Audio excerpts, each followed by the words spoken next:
अगर आप ये वीडियो देखना शुरू किए हो तो आप में से ज्यादातर लोग छात्र होंगे, यानी कि स्टूडेंट होंगे, या फिर बेरोजगार होंगे, या फिर जिनकी आर्थिक स्थिति बहुत ज्यादा कमजोर है, ऐसे लोग होंगे। लेकिन आज की इस वीडियो में मैं जो आपको बताने वाला हूं, अगर आप इसे सही से समझ गए और सही से करना भी शुरू कर दिए बिना लापरवाही के, तो आपकी जो गरीबी थी, पैसे की तंगी से कमजोर जो आर्थिक स्थिति थी, आपकी ये सारी परेशानी खत्म। और मैं यहाँ पर किसी भी ऐप को डाउनलोड करने या फिर उसमें पैसा लगाने के लिए नहीं बोलूंगा। बाकी सबकी तरह एक गरीब बेरोजगार इंसान को जो परेशानी होती है उसे वही समझ सकता है जो उस खराब समय उस परेशानी को झेला हो। तो आज की इस वीडियो में आपको एक अलग सी जानकारी देखने को और सीखने को मिलने वाली है। तो चलिए वीडियो को शुरू करते हैं। लेकिन अगर आपने वीडियो को अब तक लाइक नहीं किया तो लाइक कर दीजिएगा, और ऐसी और वीडियोस को देखने के लिए वीडियो को लाइक करके चैनल सब्सक्राइब जरूर कर लीजिएगा। और भाई अगर आप सब्सक्राइब नहीं करते हो तो हो सकता है कि इस तरीके की वीडियो आपको दोबारा देखने को ही ना मिले।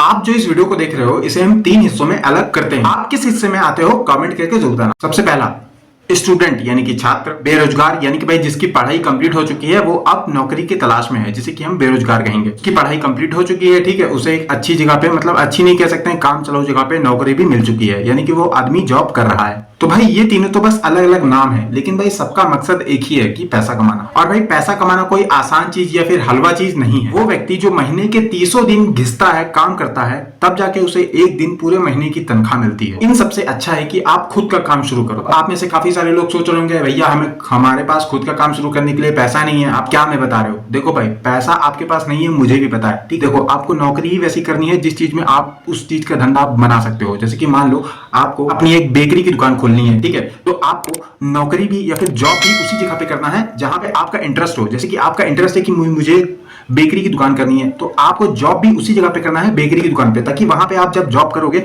तो वहां पे आपको सीखने को मिलेगा कि यार दुकान कैसे की जाती है, दुकान में कौन से सामान में कितने % का मार्जिन होता है। मान लीजिए आपका ध्यान इसमें नहीं है, आपका ध्यान है कि मैं एक जनसेवा केंद्र की दुकान खोलूंगा, तो आपको जब आपको नौकरी ही करना है तो आप एक जनसेवा केंद्र की दुकान पर जाके नौकरी करिए ना, जहां पे भी आपको भैया पैसा भी मिलेगा, साथ ही आपको सीखने को मिलेगा, और वो जो आप वहां से सीखोगे उसी सीखने की बदौलत पे आप अपना काम भी शुरू कर सकते हो। तो जिस वजह से मैंने आपको बताया, अगर आप अपनी नौकरी छोड़ करके कोई अपना खुद का काम शुरू करने वाले हो, तो जब आप अपना खुद का काम शुरू करने वाले हो ना, तो आप डिसाइड करोगे कि आप मैं कौन सा काम शुरू करूंगा, और जिस भी कैटेगरी का आप काम शुरू करोगे ना, उस कैटेगरी में पहले से आप उसी कैटेगरी के किसी भी दुकान वाले के पास काम कर सकते हो, एक तरीके से नौकरी कर सकते हो। क्योंकि भाई वो नौकरी आप वहां सिर्फ पैसे कमाने के लिए नहीं कर रहे हो, वहां से आपको पैसा तो कमाओगे ही, लेकिन इसको जानने के लिए आप वहां पे नौकरी कर रहे हो ना, वो है नॉलेज। क्योंकि भैया आपका इंटरेस्ट उसी में है। जैसे आपका इंटरेस्ट जनसेवा केंद्र की दुकान खोलने में है, तो जब आप जनसेवा केंद्र की दुकान पर जाकर के नौकरी करोगे 1 से 2 महीने के लिए, तो वहां पे आपको जानकारी मिलेगा कि भैया क्या से यहाँ पे किस तरीके से काम होता है, यहाँ पे मार्जिन कितना होता है, यहाँ पे आदमी दुकानदार एक पैसा कितना कमा पाता है। और अभी भी आप में से काफी सारे लोग ये सोच रहे हैं भैया ये सब तो बता दिए, लेकिन अब मेरे पास पैसा ही नहीं है शुरू करने के लिए, तो मैं करूं क्या।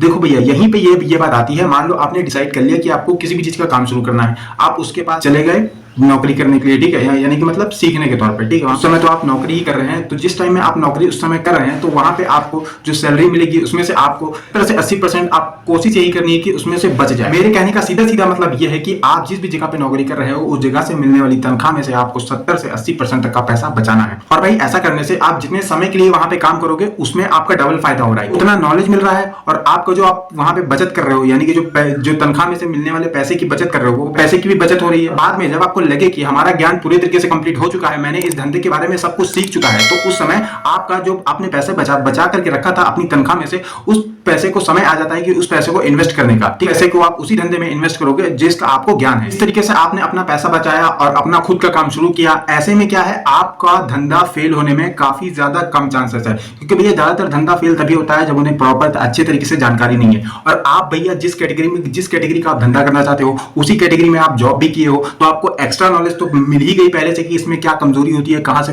प्रॉफिट होता है। तो जब आप इतनी नॉलेज लेकर के अपनी मेहनत का पैसा उसमें इन्वेस्ट करोगे, तो उसमें लॉस होने का या फिर नुकसान होने का या फिर दुकान बंद होने का उतना ज्यादा चांस ही नहीं रहेगा, क्योंकि उस जगह पे आपका एक्सपीरियंस मैटर करता है ना। आपके पास एक्सपीरियंस पहले से है, तो आप अपना धंधा तो चला ही ले जाओगे। भाई अगर आप इस तरीके से काम करते हो, तो आपको अपना धंधा शुरू करने में और उस धंधे को आगे बढ़ाने में कभी भी कोई भी दिक्कत नहीं होगा। उम्मीद है वीडियो आपको पसंद आई होगी। तो वीडियो को कैसी लगी कमेंट करके जरूर बताइएगा, और ऐसी और वीडियोस को देखने के लिए वीडियो को लाइक करके चैनल को सब्सक्राइब भी जरूर कर लीजिएगा।